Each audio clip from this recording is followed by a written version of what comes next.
So Carnivore is a horror thriller, a werewolf film. It features Atlanta Johnson, me, Ben Lloyd Holmes and Gregory Cox are the main actors in the film, directed by Simon Wells. It's based around Abigail, who's my character, and Dave, who is Ben's character, are in a relationship. Well, Abigail has come from America and she's obviously been staying in England, and they've had their relationship, they've kind of fallen for each other, and whether this was meant to happen or not is, it's just a natural thing. She has to go back to America. He's trying to rekindle their relationship together, and they've gone to this cottage to get away, and lots of horrific things come along.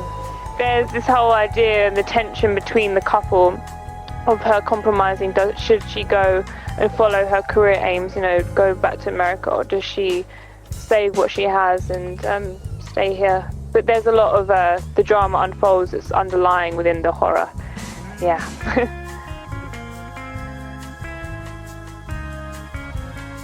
Oh, I love the set of Carnivore. Everything was such a laugh, and it was, despite the fact we were working from, I think the call time was like 3 p.m. and working all the way to 6:30 a.m. in the morning. So we were very much out of normal social life, because when we were awake and working, everyone else was sleeping. So we were in our own bubble for the duration of filming. So yeah, I remember, there's lots of moments I remember. There's so many inside jokes going on, but everyone knew about it, of course. And it was so supportive. It was very cold at night time, bearing in mind we were shooting in winter. So there was a lot of support of keep each other warm.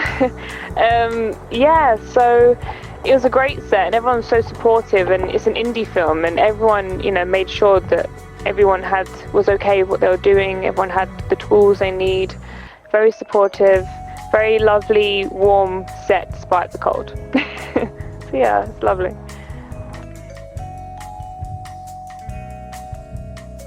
Earth Horizon New Krypton. I'm practically playing a Lara Croft character, which I'm very excited about. I'm going to have to be doing a lot more working out, just a little bit of tonnage, keep my stamina up, because it's action sci-fi, so the whole thing is sequences, a lot of effects, and it does what it promises it will do. It will. Put it that way. We're currently getting all the storyboards coming through, and it's looking very, very exciting, and I think a lot of people are going to really enjoy this one as much as I'm enjoying being part of it.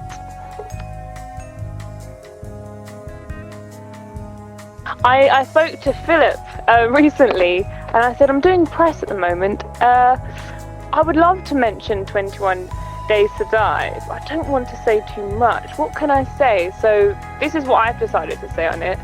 So, there's 21 episodes, 21 females, no survivors. Or is there? That's all I'm going to say. I don't want to ruin it, but it is horror. There's a lot of other genres I'm involved with. This one is another horror. Currently I am involved in a lot of horror genres, but actually I'm actually involved in quite a few genres at the moment. Now we think of it. So we've got all the horrors going on, and we've got my action sci-fi, and I'm also leading Contact 412, which is a sci-fi.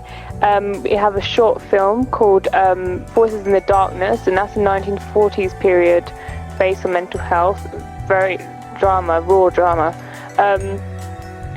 I also love, I love the romance stuff, and actually in Carnivore really doesn't just give horror. My character's such a strong, dynamic character. She goes to action, there's romance, there's drama, there's horror, there's thriller.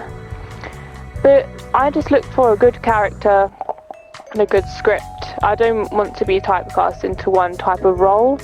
I actually love the fact that this year I've been given so many opportunities for so many different genres, because it means people trust you, as an actor. It's a big responsibility being an actor. It's not just about prancing around, dressing up on set as a different person. It's actually, a lot of the time, whether it's fantastical or not, you are responsible for being a voice to other people. So actually, yeah, I as long as there's a good script and a decent character and I have a lot of meat to play with, I'm happy.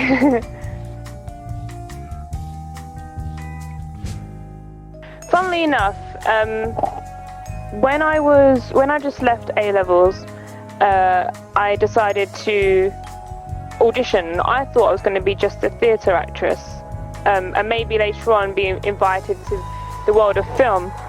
And my earliest film memory ever, my first film memory ever, is when I was in The Mistress with Michael Lieber. That's my earliest film memory, directed by Nick Barrett. And I remember, because the last thing I did in theatre was physical theatre, so to go straight into film, I mean, physical theatre is the most expressive form of acting there is, and to go into naturalistic film acting is a big step, big difference.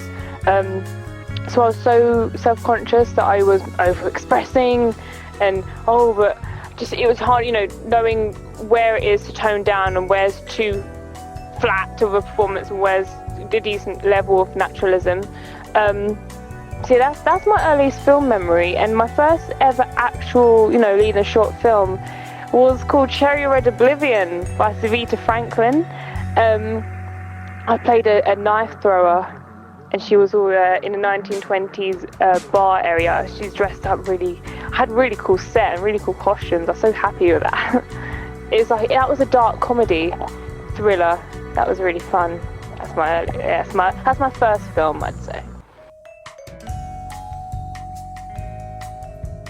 I always think you can't compare a career. You can maybe look at them and think, how did they get there? What do they do to get there? But actually, everyone's a different product. This is a business. I don't think, you can't look at this as this unobtainable dream in the clouds. This is a real job, a real business. You are a product, and you market that product. You can look at different sort of actresses or actors that you know of and look at their typecast, if that's the sort of roles you want to be getting, and maybe look at their look or their accent or their background and how they may have got there. The industry changes all the time. Everyone's journey is different. You make relationships and communicate with cast and directors or meet people in different circumstances, and sometimes it's when you least expect it. So I don't actually look upon anyone in particular. I just make sure that I'm doing what I can do to improve my tools and get them myself. But my aim is just to be a life ambassador at the same time, to be able to be a voice to people who maybe have none, to relate to different walks of life. I love having to research characters in different backgrounds, especially there's a film, Voices in the Darkness, which is a short drama that we're upcoming now. I'm playing one of the psycho patients in the asylum, and that relates to mental health in the 1940s, and so therefore I can carry that through and raise mental health awareness. And I also did a short called Prisoner that spoke a lot about drugs and the effects of taking drugs and where that can take you. But then also things that just there to entertain, just there to bring someone some escapism on a lonely day or something. I just want to be a good actress, be able to tell stories how they should, the best way I can tell them, and just be involved in quality and take that somewhere. So I just I have to live. I have to learn how to have life experiences, because that's what's going to bring the performances to the best they can. So I'm trying to live at the same time as trying to make this career. I'm trying. I just want to go up the ladder. I just want to push as well as I can and just earn from what I love doing, because I'm putting a lot of work into doing it. So that's what I want to be doing always. I want to do it until the only thing I'm asked to do is to entertain. That's where I want to go.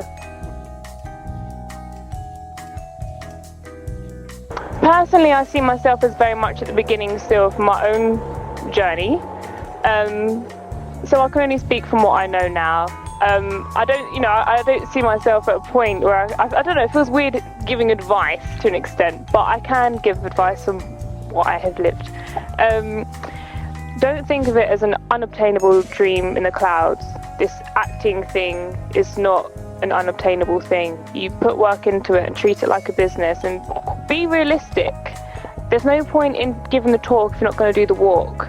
If you want to do something, okay, so you want an agent. Okay, so what do you need to have to get an agent? What tools do you need? What gets you in the room to get an audition? Well, from what I know, when you get into the room, it's like, you need decent headshots, versatile headshots. If you want to be a versatile actor, you need different headshots that show that range. You can see it in your eyes. The colour top you wear will reflect. Different things reflect the look that you have. Change the look if that's what you want to portray on film or in theatre. When someone's looking for a character, they go, oh, well, we want, a brunette actress with blue eyes. So everyone who's been sent forward, okay, she's good. That's the look. They look at your credits, and then they look at your reel because they liked the look, and the reel will get you in the room because the reel is the thing that shows if you can act and what they want. There's lots of other factors, of course, but update the tools and make them quality. Don't showcase things until they are quality. Timing is so important. Once you put something out there, it's reflecting you. You are a reputation, your product, and what you do and what you put out there on social media, everywhere, is how people will see you as. And especially as an actor, you are talking about life and things that you may put out there. People go, oh, well, that's good for this role because she experienced that. It takes a lot of time, it takes a lot of proactivity, and I know it's going to be very tough when people say it's tough skin because you do get rejections, but don't take those rejections as a thing to say you're a bad actor. You walked into the audition, you interpreted that character, but it wasn't the same way that the director interpreted it. It doesn't make you a bad actor, but be responsible. If watch your footage back, and if you do feel like maybe diction is bad, we all see things. Actors are so self-critical. I see things that I go, I need to improve this. Well, that's your chance to go, okay, maybe I can go to a workshop, maybe I can talk to other actors or other people who we can slowly work on our diction so our performances can improve. So you just got to be responsible, got to look after yourself. It's very physical, it's long hours, different call times all the time. It's not a 9 to 5. You've got to be very flexible, you've got to be realistic, and you've also got to be earning money at the same time. And it doesn't just come like that. You almost have to prove yourself to show that you're worth hiring. It's a long process, and it is. Just because it's not working in the first year doesn't mean it's not going to work. It just means your tools aren't there, and just keep working on it. The consistency is everything. But yeah, be realistic and market. I know people go, oh, but I'm an actor, I'm a creative person. Yes, you are, but how are you going to be an actor and get in the room if you haven't got yourself out there to be invited? There's so many aspects, but it's just being responsible, and everyone has a different journey. Everyone has different intentions of why they're acting and what they want to get out of it. So just stay on your own path and listen to what you think is right at the time.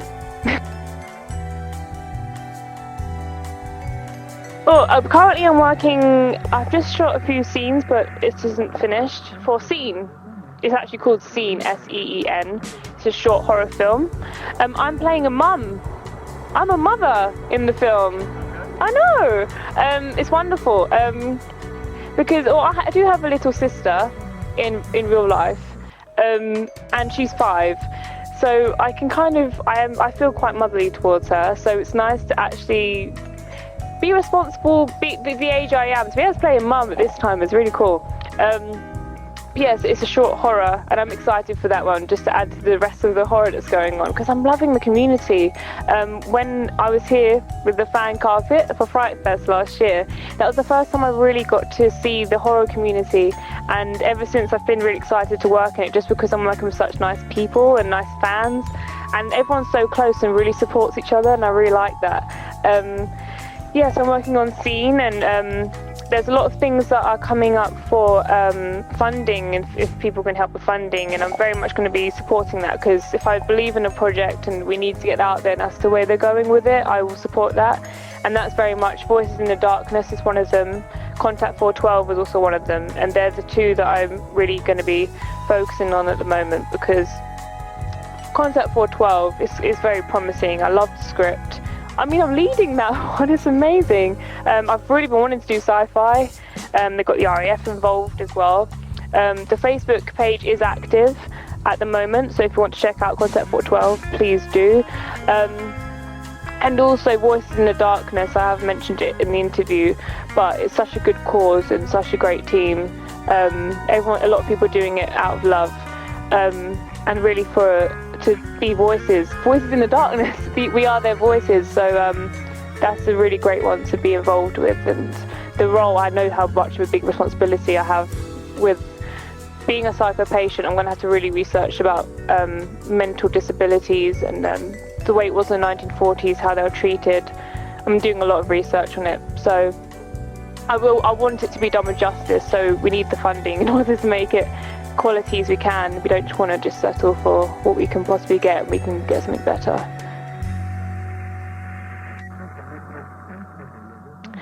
I think if my name is attached to something, especially if I'm a director or a producer as well, as an actor is very, very important. I'm very specific about what I will be part of in that way, because my image is attached and I care about my reputation. As a director-producer, I know that's it's my name on it, as in the way the outcome is because of me.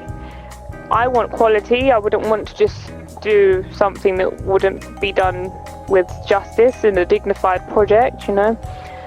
I think it will take time, but I have considered the idea, but I need to wait until I've lived a bit. I do know I feel like I'm quite okay with knowing how to treat people on set and stuff. I mean, when I was doing theatre, I was very good at directing and taking that. As long as I know the intentions, I'm there. I can speak to people, you know, and I've been on set, so I know that. But yeah, I need something that I'm going to really care about and really want to push. So yeah, I have considered it, but my main aim is to do the acting, and I'm an actress, and I want to be really pushing forward with it and getting up the ladder with it. So that will come if there's like a certain space in my life, or if I just generally feel the urge, but I won't just force myself into it, because it won't be quality.